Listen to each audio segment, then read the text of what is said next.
नमस्कार दोस्तों, विप्र एस्ट्रोलॉजी में आप सबका स्वागत है। आप सब लोग जानते हैं हम नक्षत्र सीरीज चला रहे हैं और काफ़ी टाइम से वीडियो थोड़े मेरे नहीं आ रहे थे, थोड़ा फैमिली में बिजी रह गया था मैं। तो नक्षत्र सीरीज को हम आगे बढ़ाते हुए आज हम ऐसे नक्षत्र की बात कर रहे हैं कि जो बहुत ज़बरदस्त हम यहाँ पे हमारे लाइफ में हम देखते हैं, महसूस करते हैं, जिसको हम बोलते हैं कि फ्रेंड्स, मित्र, फ्रेंडशिप। फ्रेंडशिप क्या होती है, कैसे निभाई जाती है, क्या होता है, तो ये सब इस नक्षत्र के बारे में हम जानेंगे। यानी ये कह ले कि ये फ्रेंडशिप का नक्षत्र है तो भी कोई बुराई नहीं है। तो ये अनुराधा नक्षत्र है आज का हमारा जो टॉपिक है। हम लास्ट नक्षत्र विशाखा तक जा चुके हैं और ये अनुराधा नक्षत्र पूर्णतः वृश्चिक राशि में आता है। इसलिए हम यहाँ पर ये भी कह सकते हैं कि काल पुरुष के जननांग दिखाता है। अब इसका नाम है अनुराधा, तो उसके पीछे भी एक छोटी सी कहानी है कि इसका जो आगे वाला नक्षत्र है, आगे वाला यानी पीछे वाला जो विशाखा, जो हम पहले बात कर चुके हैं, वो विशाखा, उसका एक दूसरा नाम है राधा। जो विशाखा नक्षत्र का मैंने वीडियो बनाया उसमें वो बताना रह गया।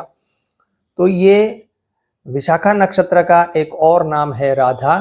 तो राधा के बाद आने वाला यानी विशाखा के बाद आ रहा है ये नक्षत्र, इसलिए अनुराधा, यानी राधा को अनुकरण करते हुए आगे आने वाली राधा, यानी एक और राधा, तो इसलिए इसका नाम अनुराधा है।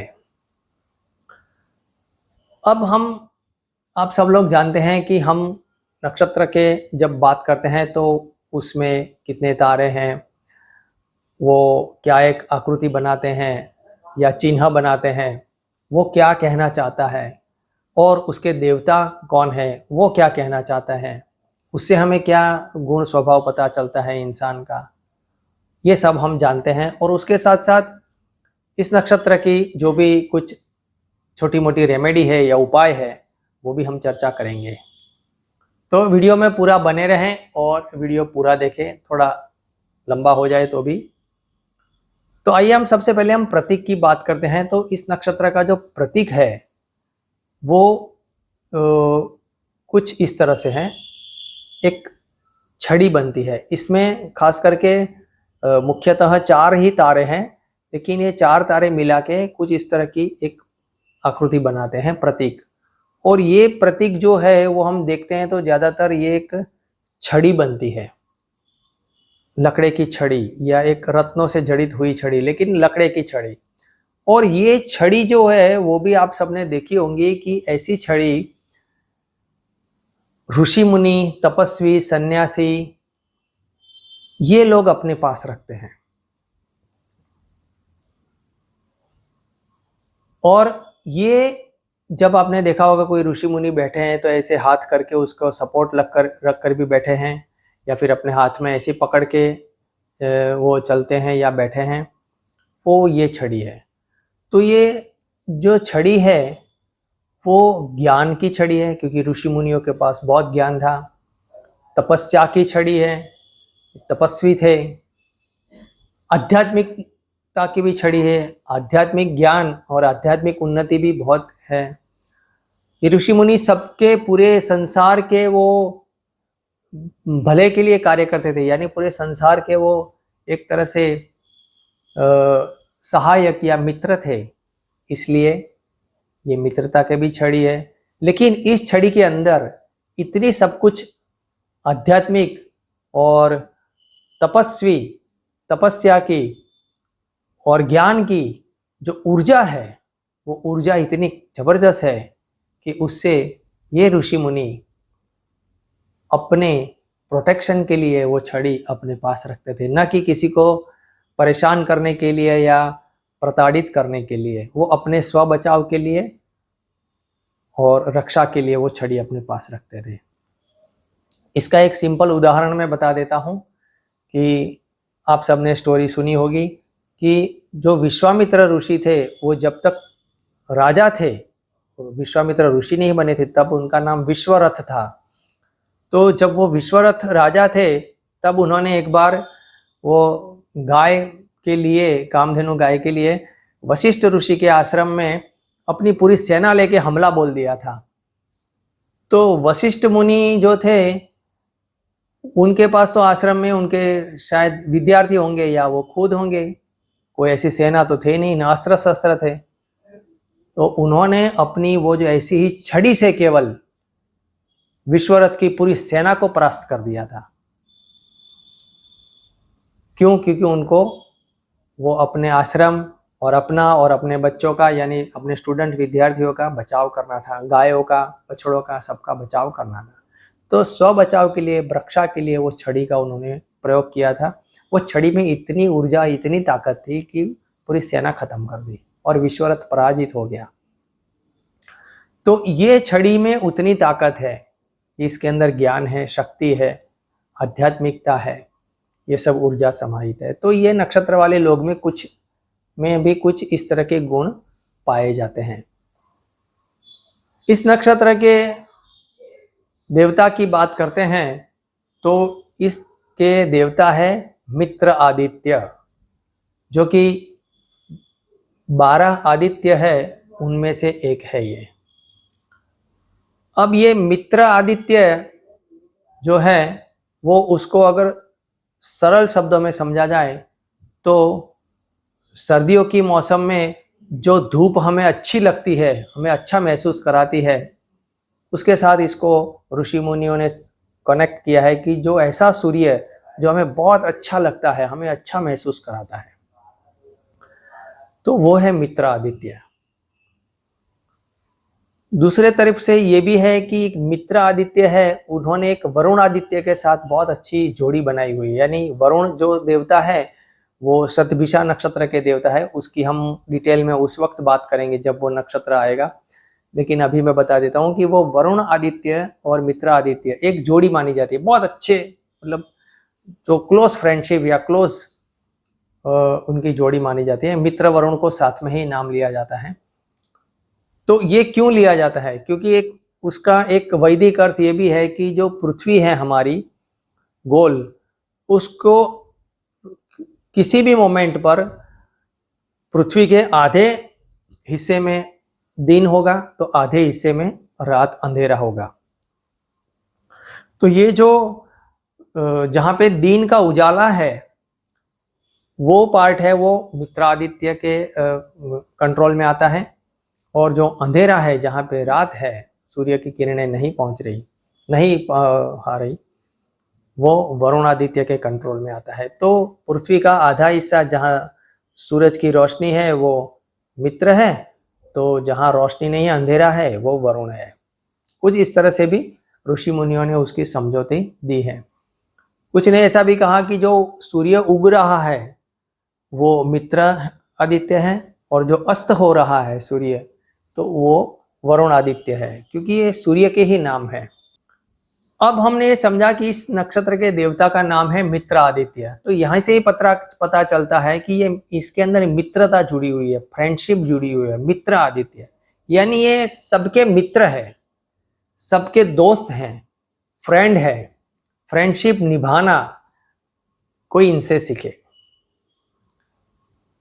यानी ये संसार के फ्रेंड है। जब मित्र आदित्य यानी दिन का उजाला होता है तो सबको ज्ञान की रोशनी प्राप्त होती है, सब अपने काम के ओर प्रेरित होते हैं, धूप की वजह से फसल अच्छे से उगती है, सभी प्राणी अपने लक्ष्य को प्राप्ति की ओर कुछ कार्यरत रहते हैं या उद्यम करते हैं, तो लक्ष्य प्राप्ति कराता है।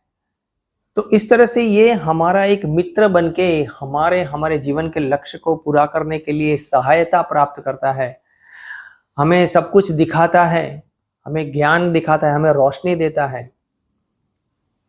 तो ये इसलिए ये मित्र आदित्य का काम है। मित्र यानी ये मित्र क्या करता है?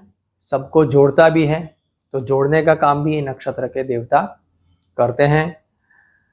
सबको एक साथ लाना, एक साथ लेके चलना, ये भी इस नक्षत्र के गुण हैं देवता के। तो यही गुण इंसान में भी आता है। सहायता के लिए तुरंत दौड़ना, मित्रता निभाना, मित्रता निभाना कोई इनसे सीखे। मित्र की सहायता के लिए तुरंत दौड़ना, मित्र को के दुख को दूर करने की ज़्यादा से ज़्यादा प्रयास करना, उसको ज्ञान भी देना, उसको समझाना, उसका पोषण भी करना, ये सब कुछ मित्र आदित्य करते हैं। और यही गुण ये नक्षत्र वाले जातकों में भी देखे जाते हैं। इसके अलावा हम इस नक्षत्र वाले जातकों में जो गुण देखते हैं वो कुछ इस तरह से होता है। मैंने कहा वो ये लोग जल्दी दोस्ती कर लेते हैं, और दोस्ती कर लेना इतना काफ़ी नहीं, लेकिन बनाए रखने भी चाहिए। तो वो दोस्ती बनाए भी रखते हैं बहुत अच्छे से और निभाते हैं, और वो बनाए रखने के लिए वो सक्षम भी होते हैं। दूसरी बात, ये बहुत अच्छा बोलते हैं, यानी अच्छे वक्ता भी हैं, और थोड़ा सा सौम्य देखने वाले होते हैं। इसलिए वो अपने संपर्क में आने वाले लोगों को थोड़ा सा आकर्षित भी करते हैं। ये लोग जीवन में धीरे धीरे आगे बढ़ते हैं, और करीब आधी उम्र के बाद यानी 50 की उम्र के बाद ये बहुत अच्छी प्रगति भी करते हैं और जीवन का बहुत बेहतर आनंद भी लेते हैं।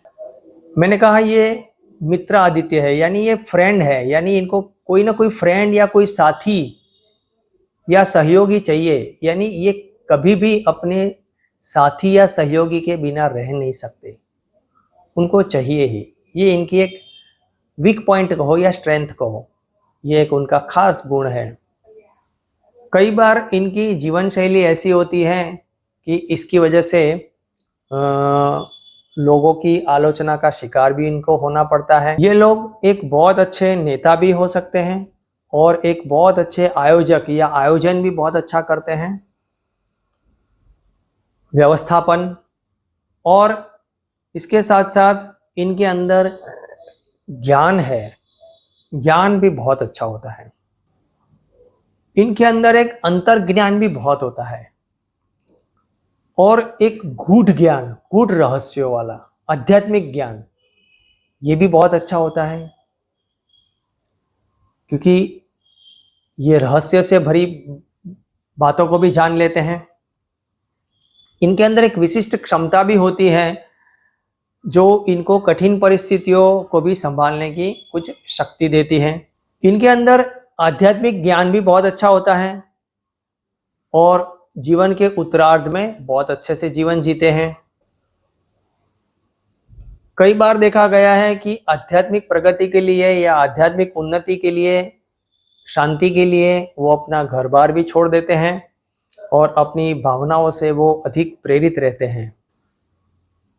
लेकिन कई बार ये भी देखा गया है कि जब ये नक्षत्र वाले लोग अपने परिवार से लंबे समय तक दूर रहते हैं, तो इनके अंदर कोई बुराइयां भी आ सकती हैं, और वो उसको अच्छे से छिपा भी देते हैं।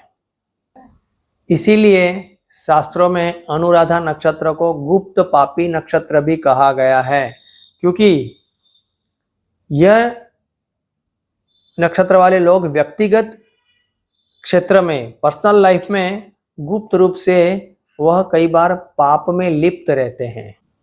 यह लोग जीवन में बहुत आशावादी होते हैं, और गर्मजोशी से भरे और ऊर्जा से भरे रहते हैं। तो ये इसके गुण देखें। अब हम इस नक्षत्र के बॉडी पार्ट्स की बात करें, तो इस नक्षत्र के जो खास बॉडी पार्ट जो मैंने कहा वो जननांग है, इसके साथ साथ पेट, आंतियाँ भी आती हैं, गर्भाशय भी है। इस नक्षत्र के जो गोत्र ऋषि है वो अंगिरा ऋषि है, और इस नक्षत्र के जो देवता मैंने कहा मित्र है, तो उसका जो नक्षत्र देवता मंत्र है वो ओम मित्राय नमः, ये इनका नक्षत्र देवता मंत्र है। इस नक्षत्र की जो वनस्पति है वो है मोलसरी, आपने शायद देखी होगी, यहाँ पे ये फोटो है, ये नक्षत्र की वनस्पति है। इस वनस्पति की समिधा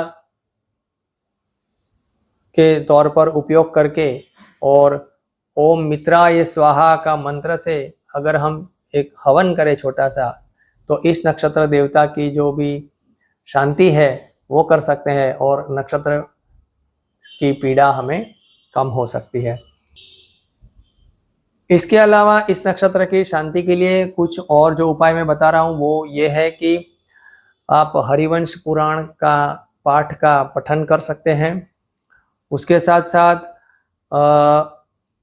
सप्तमी तिथि हो और रविवार का दिन हो, यानी रविवार के दिन सप्तमी तिथि हो, उस दिन उपवास रखें और अनाज का दान करें, तो भी इस नक्षत्र की शांति हो सकती है।